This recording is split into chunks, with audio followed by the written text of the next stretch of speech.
Godmorgen, der Sandy hier var Ja.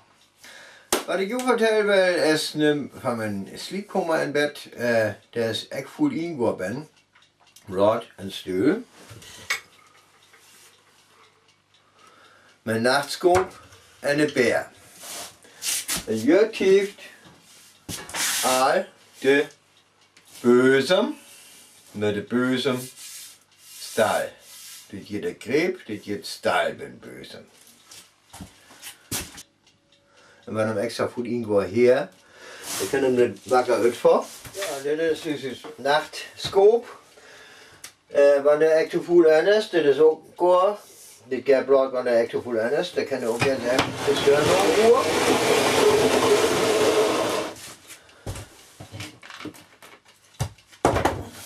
En dan kan je maar beginnen.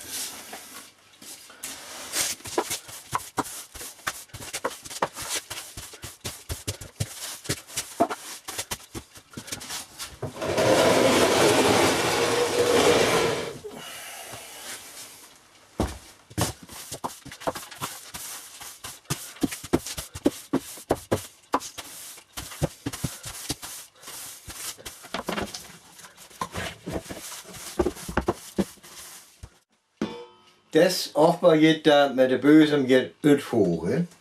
En dus kan hem ja das geht der van zijn bed uit huizing home. En daarvoor hij hem de veger. Ik voger die het veger, waarom ook langzaam. En dat is de skutskaffel of koorskop. Ik zie even koorskop. Ja, daarmee komt de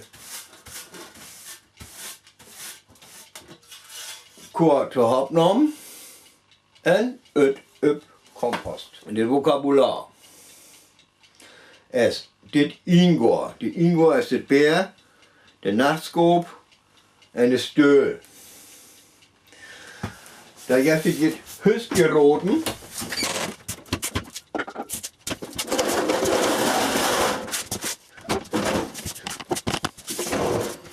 Das is een gasaan. Dat kunnen we heizen, warm mogen. Dit is niet een ingoor, dit is een husgeroot. En de geroten weer bezem, met bezemstaal, koorskop en veger. En dit hele gaat uitvoeren van de slaapkamer met litjat ingoor. Goed vermogen. Wanneer je het zelf mogen bent, mensen bij dit blauwe oorten hier, dit is er ook wel. Vaarwel.